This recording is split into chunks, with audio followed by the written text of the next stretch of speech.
নমস্কার, আজ হলো 25 মার্চ 2021 বৃহস্পতিবার। আজকের বিশেষ সংবাদ শিরোনামগুলো হলো: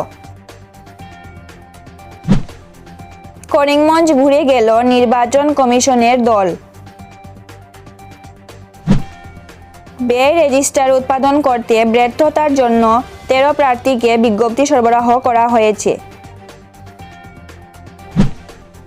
আসাম বিধানসভা নির্বাচন পোল সম্পর্কিত যে কোনো প্রশ্নের জন্য 1950 কল করুন। সদরঘাটে ভেসে উঠল নিখোঁজ বিশ্বজিতের মৃতদেহ। বিজেপি অফিসে বসে দিলীপ পালকে ফ্যাক্টর বললেন শিলাদিত্য। কাছাড়ে ডাক ব্যালটের মাধ্যমে ভোট দেওয়ার জন্য প্রয়োজনীয় পরিষেবা ভোটাররা। সোমবার আসামে 41টি ইতিবাচক পরীক্ষা করা হয়েছে। তার মধ্যে 15 জন রোগীকে অব্যাহতি দেওয়া হয়েছে। একজন মৃত্যু নিবন্ধিত হয়েছে। ইভিএম/ভিভিপ্যাট সহায়তা হেল্প ডেস্ক 25 থেকে 29 মার্চ পর্যন্ত ওয়্যার হাউস শিলচরে কার্যকর থাকবে। কোভিড-19 স্বাস্থ্য ও পরিবার কল্যাণ মন্ত্রক রাজ্যগুলিকে আসন্ন উৎসব পর্যবেক্ষণে নিষেধাজ্ঞা আরোপের বিষয়ে বিবেচনা করতে বলেছে। 25 মার্চ আসামে ফেজ 1 এর ভোট গ্রহণ সমাপ্ত হবে। শুক্রবার বরাকে আসছেন অমিত শাহ।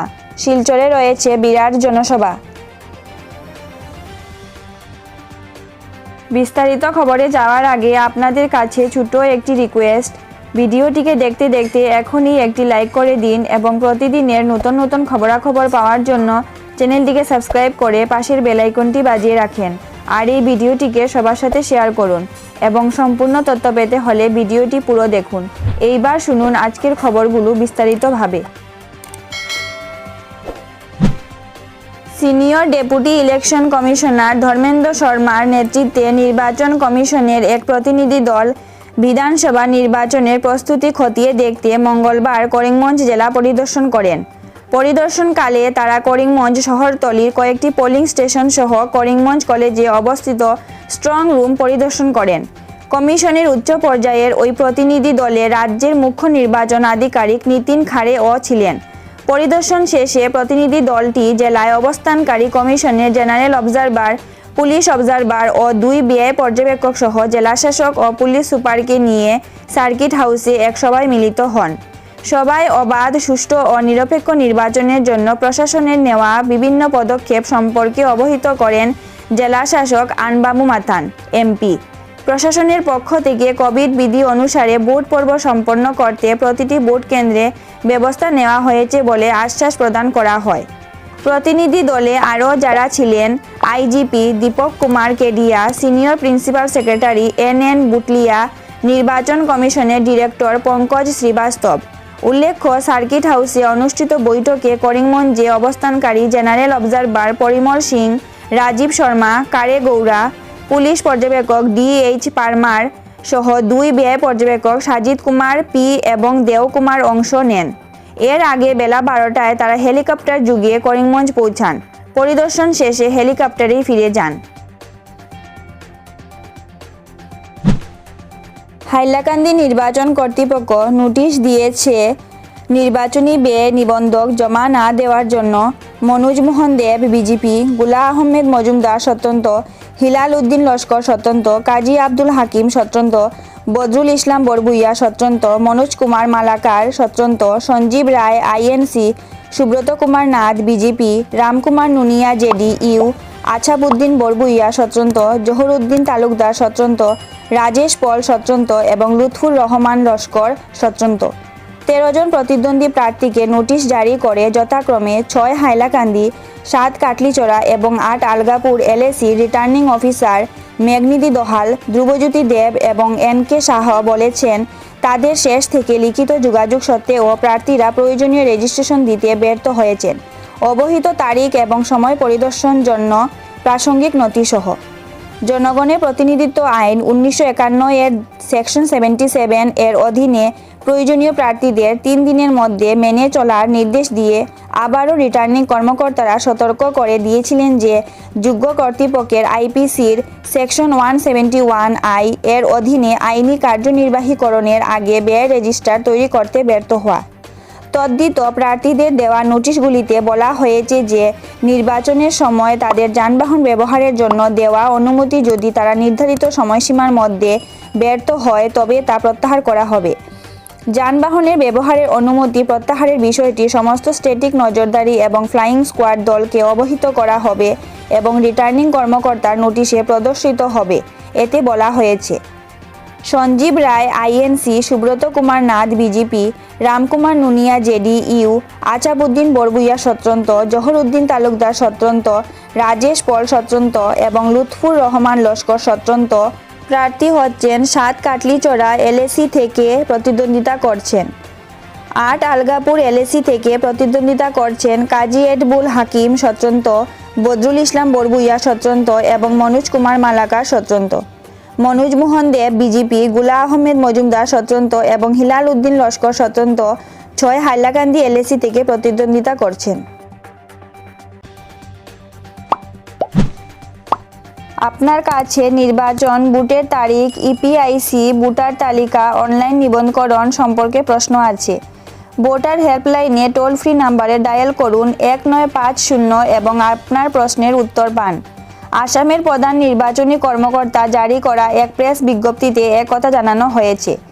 আসাম বিধানসভা নির্বাচন 2021 27 মার্চ, 1 এপ্রিল এবং 6 এপ্রিল 3 ধাপে অনুষ্ঠিত হবে। 2021 সালের 2 মে ভোট গণনা অনুষ্ঠিত হবে। গতকাল মঙ্গলবার দুপুর থেকেই নিখোঁজ ছিলেন লিংক রোডের যুবক বিশ্বজিৎ রুদ্র পাল। সম্ভাব্য সকল জায়গায় খোঁজাখুঁজি করেও সন্ধান মেলেনি। দুশ্চিন্তায় ছিলেন পরিবারের প্রতিটি মানুষ। কাল সকালে সদরঘাটে তার মৃতদেহ ভাসতে দেখা যায়। পরিবারের সদস্যরা গিয়ে মৃতদেহ শনাক্ত করেন। পরে ময়নাতদন্তের জন্য পাঠানো হয় শিলচর মেডিকেল কলেজে। মৃত্যুর কারণ সম্পর্কে পুলিশ নিশ্চিত হতে পারছে না। প্রাথমিকভাবে অনুমান করা হচ্ছে তিনি হয়তো জলে ডুবে আত্মহত্যা করেছেন। তদন্ত চলছে বলে জানিয়েছেন পুলিশ কর্তারা। শিলচর আসনে দিলীপ কুমার পাল ফ্যাক্টর তো বটেই। কিছুদিন আগে এমন বললে লেখা যেত বিক্ষুব্ধ বিজেপি নেতা শিলাদিত্য দেব। মন্ত্রী হিমন্ত বিশ্ব শর্মা তার বাড়ি গিয়ে মান ভাঙিয়েছেন, নেমেছেন দলীয় প্রচারেও। সেজন্যই কাছাড়ে এসেছেন হুজাইর বিদায়ী বিধায়ক। বুধবার বিকেলে শিলচরে দলীয় কার্যালয়ে আয়োজিত সাংবাদিক সম্মেলনে তিনি দিলীপ কুমার পালকে ফ্যাক্টর বলে উল্লেখ করেছেন, দিয়েছেন শংসাপত্র। কিছু নেতার বুলের দরুন যে হুজাইয়ে তার টিকিট কাটা গিয়েছে, প্রথমে শুনান সে কথা। পরে বলেন, কিন্তু 2 বিজেপি নেতার লড়াইয়ে এআইইউডিএফ জিতে গেলে হিন্দুদের দুর্দশার দিন ফিরে আসবে। তাই তিনি শেষ পর্যন্ত নির্দল হিসেবে মনোনয়নপত্র জমা দেননি। বিমলেন্দু রায়, নিত্যভূষণ দে, রূপম সাহাদের মাঝে বসে শিলাদিত্যবাবু বলতে থাকেন, নির্দল দাঁড়িয়ে জিততে পারলে ভালো কথা। দিলীপ পাল ভালো লোক, ভদ্র মানুষ, তার কর্মক্ষমতা ও চিন্তাভাবনার তুলনা নেই। তার কথায় দিলীপবাবু কট্টর হিন্দুত্ববাদী মানুষ, বড় আবেগিক। আবেগে বিধানসভার উপাধ্যক্ষ পদ পর্যন্ত ছেড়ে দিয়েছেন। তাই টিকিট না দেওয়ার কথাটা দল তাকে 6 মাস আগে জানালে ভালো হতো। একে তিনি দলের ভুল বলেই উল্লেখ করেন, সঙ্গে যোগ করেন, কিন্তু ভুল তো শুধরাতে হবে এখন। তবে শিলাদিত্য দেব দিলীপ পালের মৃদু সমালোচনাও করেন, বলেন তার রাজনৈতিক তীক্ষ্ণতা একটু কম, তাই তিনি আগে থেকে টিকিট কাটা পড়ার ব্যাপারটা ধরতে পারেননি। হুজের বিধায়ক বলেন, আমি তো আগে থেকেই টের পাচ্ছিলাম আমার টিকিট কাটা হচ্ছে। তিনি বলেন, লোকসভা নির্বাচনের ফলাফলের দিকে তাকালে দেখা যায় এই অঞ্চল বিজেপির জন্য মোটেই নিরাপদ নয়, বরং সমস্যাদীর্ণ। মুসলমানদের যথেষ্ট প্রভাব রয়েছে। মুসলমান প্রার্থী থাকলেই ভোট ভাগাভাগিতে বিজেপি জিতে যায়। তাই দিলীপবাবুর উদ্দেশ্যে তার আহ্বান, তিনি যেন এখনই বসে যান, কারণ ভোট বিভাজনে বিজেপির ক্ষতি হলে শিলচরের মানুষ দিলীপ পালকে ক্ষমা করবেন না। কাছাড় জেলার ডাকভোট কেন্দ্রগুলিতে 25, 26, 27 মার্চ 2021-এ ফর্ম 12D এর মাধ্যমে আবেদনকারীদের প্রয়োজনীয় পরিষেবাগুলিতে গৃহীত অনুপস্থিত ভোটারদের জন্য ডাক ব্যালটের মাধ্যমে ভোট দানের সুবিধা দেওয়া হবে। ডাক ভোট কেন্দ্রগুলি হল LA 9 Silchar Silchar circle office, LA 14 Barkhola BDO office Barkhola, LA 11 Dholai BDO office Narsingpur এবং বাকি সমস্ত LACর জন্য সংশ্লিষ্ট সার্কেল অফিস সমূহ। বুধবার শিলচরে জেলা প্রশাসক কাছাড় ও জেলা নির্বাচন কর্মকর্তা কীর্তি জলি এই বিবৃতি দিয়েছেন। প্রয়োজনীয় পরিষেবাগুলিতে অনুপস্থিত ভোটারদের কাছে ডাক ব্যালটের মাধ্যমে ভোটদানের সুবিধার্থে তার প্রতিক্রিয়া জানানোর সময় জল্লি বলেছিলেন, বিজ্ঞাপিত প্রয়োজনীয় পরিষেবাগুলিতে স্বাস্থ্য বিভাগ, আসাম অ্যাম্বুলেন্স সার্ভিসের অধীনে স্বাস্থ্যকর্মী অন্তর্ভুক্ত, ট্রাফিক পুলিশ, আগুন এবং জরুরি সেবা, বিদ্যুৎ বিভাগ, ASTCর অধীনে দূরপাল্লার সেবার আধিকারিকরা, পোল ডে, BSNL, রেলপথ, বিমান চলাচল, শিপিংয়ের জন্য EC দ্বারা অনুমোদিত মিডিয়া ব্যক্তিরা। সমস্ত বিজ্ঞপ্তিযুক্ত সার্ভিস ভোটার তারাই হলেন যাদের সেবা আমাদের প্রতিদিনের জীবনের জন্য প্রয়োজনীয়। বিশেষত পোল ডেতে এবং এর মাধ্যমে ডাক ভোট কেন্দ্রগুলি তাদের ভোটাধিকার প্রয়োগের জন্য নিশ্চিত করা হয়েছে।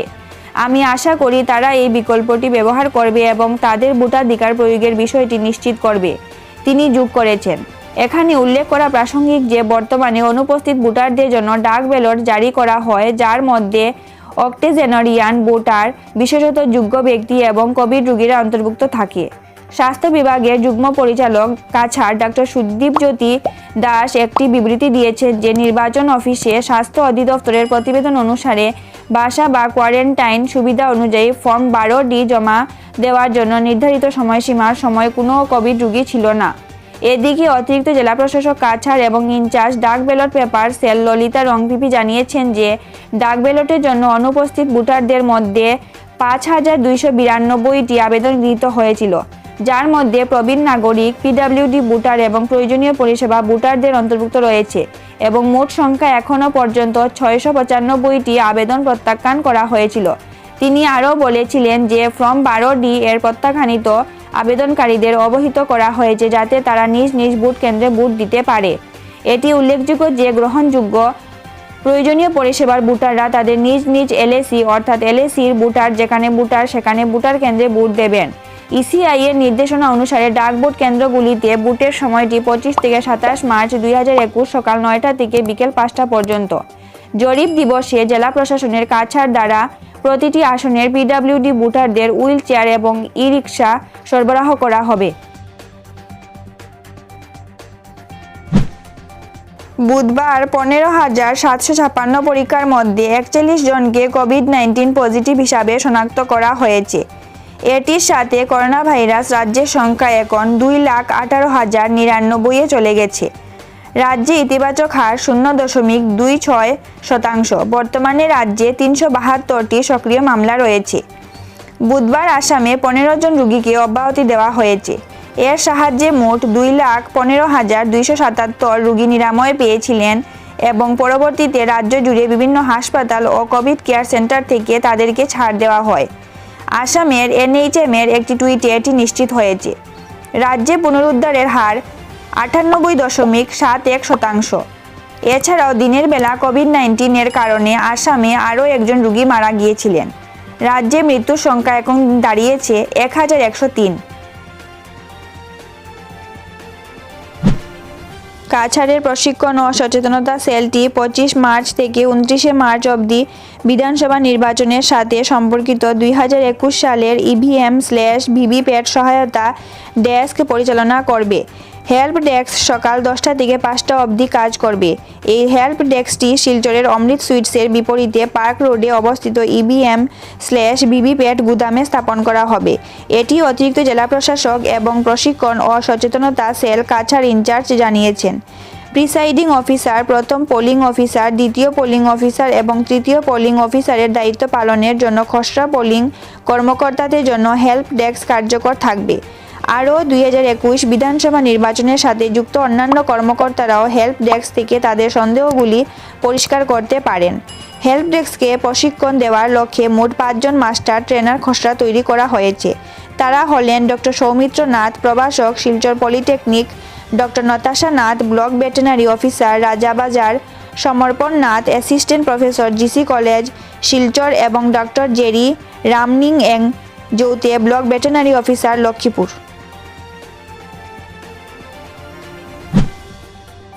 কোভিড-19 বিরুদ্ধে লড়াই একটি সমালোচনামূলক মুহূর্তে সাম্প্রতিক অতীতে বহু রাজ্য ও কেন্দ্রশাসিত অঞ্চলগুলিতে ক্রমবর্ধমান মামলা এবং মৃত্যুর খবর পাওয়া গেছে।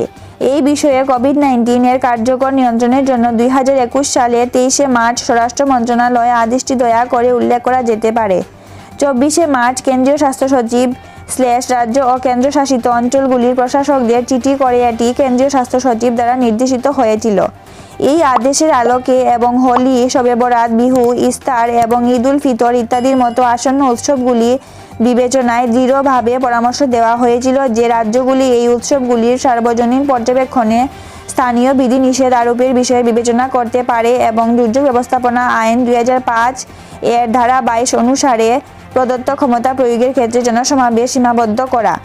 এই বিজ্ঞপ্তির সাথে ইউনিয়নের স্বাস্থ্য অতিরিক্ত সচিব ও রেফারেন্সের জন্য দিল্লি দুর্যোগ ব্যবস্থাপনা কর্তৃপক্ষের জারি করা এই প্রসঙ্গে একটি আদেশ সংযুক্ত করেছে। আরও বলা হয়েছিল যে কোভিড-19 ছড়িয়ে দেওয়ার জন্য স্বাস্থ্য ও পরিবার কল্যাণ মন্ত্রণালয় ধারা জারি করা বিভিন্ন SOP-কে কঠোরভাবে মেনে চলা এই মুহূর্তে যে কোনো শিথিলতার ফলে আমাদের দেশটি যে গতি অর্জন করেছে এবং উপকারগুলি হারাতে পারে এখনও পর্যন্ত ভাইরাস পরিচালনায়, জনসাধারণের জায়গায় এবং জমায়েতে কোভিড-19 যথাযথ আচরণের কঠোরভাবে মেনে চলা দেশে ট্রান্সমিশনের শৃঙ্খলা ভঙ্গ করে এবং মামলার ঘটনা হ্রাস করার মূল চাবিকাঠি। প্রথম পর্যায়ের অধীনে 47 আসাম বিধানসভা কেন্দ্রের নির্বাচনী প্রচার শেষ হবে 25 মার্চ সন্ধ্যা 6টায়, অর্থাৎ 27 মার্চ নির্বাচন সমাপ্ত হওয়ার 48 ঘণ্টা পূর্বে। নির্বাচন কমিশন জারি করা এক প্রজ্ঞাপনে একথা বলা হয়েছিল। আসাম নির্বাচন 3 ধাপে অনুষ্ঠিত হবে এবং প্রথম পর্ব 27 মার্চের জন্য নির্ধারিত হয়েছে। নির্বাচনী নীরবতার সময়, যা 25 মার্চ বৃহস্পতিবার থেকে কার্যকর হবে, কোনো ব্যক্তি আহ্বান করতে পারবেন না, অংশ নিতে পারবেন না, কোনো জনসভা, শোভাযাত্রা ইত্যাদিতে যোগ দিতে বা সম্বোধন করতে পারবেন না, বা টেলিভিশন এবং রেডিও এবং অন্যান্য অনুরূপ যন্ত্রপাতিগুলির মাধ্যমে নির্বাচনের বিষয়গুলি প্রদর্শন করবেন না। নির্বাচনী নীরবতার সময়ে যে কোনো অনির্বাচনী নির্ধারিত এলাকায় জনসাধারণের সদস্যদের আকর্ষণ করার জন্য একটি সঙ্গীত অনুষ্ঠান বা কোনো নাট্য পরিবেশন বা বিনোদন এর মাধ্যমে জনগণের কাছে প্রচার কঠোরভাবে নিষিদ্ধ। বিজেপির প্রার্থীদের পক্ষে নির্বাচনী প্রচারে হাওয়া তুলতে গতকাল জেলার 3টি এলাকায় সভা করেছিলেন উত্তরপ্রদেশের মুখ্যমন্ত্রী তথা বিজেপির হিন্দুত্ব আদর্শের পোস্টার বয় যোগী আদিত্যনাথ। তবে তার অনুষ্ঠানে আশানুরূপ উন্মাদনা দেখা যায়নি। এবার একই মাঠে সভা করতে আসছেন স্বরাষ্ট্রমন্ত্রী অমিত শাহ। জেলা বিজেপির পক্ষ থেকে জানানো হয়েছে, 26 মার্চ শুক্রবার করিমগঞ্জের পাতারকান্দিতে তার প্রথম সভা রয়েছে এবং দ্বিতীয় সভা শিলচরের ইন্ডিয়া ক্লাব ময়দানে। জেলা বিজেপির পক্ষ থেকে বিমলেন্দু রায় জানিয়েছেন, এদিন দুপুরে বিশেষ বিমানে কুম্ভীরগ্রাম বিমানবন্দরে পৌঁছে হেলিকপ্টারে সরাসরি চলে যাবেন পাতারকান্দিতে। সেখানে সভা সেরে শিলচরে আসবেন এবং ইন্ডিয়া ক্লাব ময়দানে জনগণের উদ্দেশ্যে ভাষণ দেবেন। তিনি বলেন, আমাদের আশা হচ্ছে অমিত শাহের সভায় অন্তত 20,000 দর্শক থাকবেন। নির্বাচনের প্রাক মুহূর্তে তিনি এলে দলের সমর্থকদের মধ্যে আলাদা উৎসাহ বাড়বে। এছাড়া তিনি বিভিন্ন গুরুত্বপূর্ণ বিষয়ে কথা বলবেন বলে আশা করা হচ্ছে। প্রধানমন্ত্রী নরেন্দ্র মোদী ইতিমধ্যে বরাক উপত্যকা সফর করে গেছেন। তার সভায় CAA অথবা NRC ইত্যাদি বিষয়ে কথা ওঠেনি। দলের প্রত্যেক নেতারাই নির্বাচনে কংগ্রেস এবং AIUDF দলকে টার্গেট করে প্রচার চালাচ্ছেন।